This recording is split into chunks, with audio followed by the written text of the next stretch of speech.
கர்த்தருடைய பரிசுத்த நாமத்திற்கு மகிமை உண்டாவதாக. இந்த நாளில் கூட அன்னாளுடைய வாழ்க்கை நம்ம பார்க்கும் பொழுது, அன்னாளுக்கு குழந்தை கிடையாது.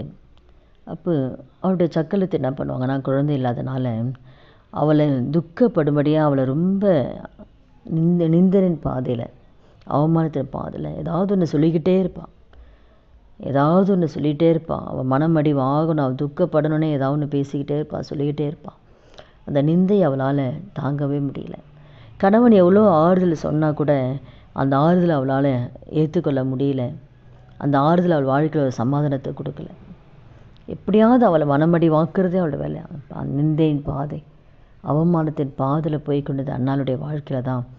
எங்கே போனாலும் விடுதலை இல்லை, எங்கே போனாலும் நன்மையை பெற்றுக்கொள்ள முடியல, எங்கே போனாலும் சமாதானம் இல்லை. அதுக்கப்புறம் நேராக அவள் என்ன பண்ணுறான், அன்னாள் என்ன பண்ணுறாங்கன்னா, நேராக ஆணுடைய சமூகத்துக்கு போகிறான். அவனுடைய சமூகத்துக்கு போய் மனம் கசந்து அழுது மிகவும் அழுது எந்தெந்த வகையில் இருதயத்தில் பாரம் வெளியில் சொல்ல முடியல, அவ்வளோ பாரத்தை மிகவும் அழுது ஆணுடைய நோக்கி விண்ணப்பம் செய்கிறான். ஆணுடைய சமூகத்தில் விண்ணப்பம் செய்து தன் இருதயத்தில் இருக்கிற பாரத்தெல்லாம் ஆண்டுகிட்ட ஊற்றுறான். வெளியில் சொல்ல முடியல, அவ்வளோ வேதனை, உபத்திரம், கண்ணீர், நிந்தை, அவமானம் வெளியில் சொல்ல முடியல.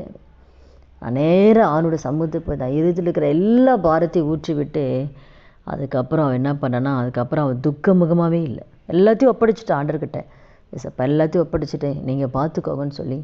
அதுக்கப்புறம் அவன் துக்கமாகவே இல்லை. அதுக்கப்புறம் அவள் போய் சாப்பிட்றா. அதுக்கப்புறம் அவள் சந்தோஷமாக இருக்கான். அதுக்கப்புறம் ஆண்டர் அவளை நினைத்தருளே ஆண்டர் அவளுக்கு ஒரு குழந்தை செல்வத்தை ஆண்டர் கொடுக்குறார். இப்போ இந்த நாளில் கூட இந்த வார்த்தை கேட்குற ஒவ்வொருத்தர் வாழ்க்கையிலையும் நீங்கள் அவமானத்தின் பாதையில் கடந்து போகலாம், நிந்தையின் பாதையில் கடந்து போகலாம். குடும்பத்தில் நிம்மதி இல்லை, வெளியில் நிம்மதி இல்லை, அவமானங்கள், சொந்த ஜாதி ஜனங்கள் மத்தியில் அவமானங்கள், நிந்தைகள், வேலை ஸ்தலத்தில் பிரச்சனை. அப்போ எந்தெந்த இடத்துலலாம் நீங்கள் கூனி குறுகி நிற்கிறீங்களோ, எந்தெந்த இடத்துலலாம் நீங்கள் தலை குனிஞ்சு நிற்கிறீங்களோ, ஆண்டவர் சமூகத்தில் எங்கே போனாலும் நமக்கு சமாதானம் கிடையாது. ஆனால் அவனுடைய சமூகத்தில் சமாதானம் உண்டு. அவள் எப்படி இருதயத்தில் இருக்கிற பாரத்தெல்லாம் அவனுடைய கரத்தில், அவனுடைய சமூகத்தில் ஊற்றி விட்டாலோ, இந்த வார்த்தை கேட்குற ஒவ்வொருத்தர் வாழ்க்கையில் உங்கள் இருதயத்தில் இருக்கிற பாரங்கள், கவலைகள், வேதனை எல்லாத்தையும் ஆண்டுகிட்ட ஒப்படைச்சிருங்க. ஆண்டுகிட்ட எல்லாத்தையும் ஒப்படைச்சிட்டு அழுது ஆண்டுடைய சமூகத்தை எல்லாத்தையும் ஒப்படைச்சிட்டு அதுக்கப்புறம் அதை மறந்துடுங்க. கர்த்தர் உங்கள் வாழ்க்கையில், கர்த்தர் நினைத்தரில் உங்கள் வாழ்க்கையில் அற்புதத்தை தேவன் செய்வார். எந்த காலத்தில் நீங்கள் வேதனைப்பட்டீங்க, எந்த காலத்தில் நீங்கள் அவமானப்பட்டீங்க, அந்த காரியத்தில் கர்த்தர் உங்கள் தலைநிமிர செய்வார். அந்த காலத்தில் உங்கள் வாழ்க்கையில் அற்புதத்தை பெற்றுக்கொள்ள செய்வார். எங்கே வெட்கப்பட்டுங்களோ அந்த இடத்துல கர்த்தர் உங்களை தலையை உயர்த்துவார். நீங்கள் ஜெபிச்சுட்டு அதுக்கப்புறம் சந்தோஷமாக இருங்க. கர்த்தர் கண்ணீரின் ஜெபத்தை கேட்கிறவர், அவர் காண்கிற தேவன், கண்ணீரை காண்கிற தேவன். அந்நாளின் கண்ணீரை கண்டு அவள் வாழ்க்கையில் ஒரு தீர்க்கதரிசியை தேவன் கொடுத்தார். எந்த இடத்துல வெட்கப்பட்டாங்களோ அதே இடத்துல கர்த்தர் ஒரு தீர்க்கதரிசி பிள்ளையாக கொடுக்கும்போது எத்தனை ஒரு பெரிய ஒரு அற்புதமான ஒரு காரியம், எத்தனை ஒரு சந்தோஷமான ஒரு காரியம்.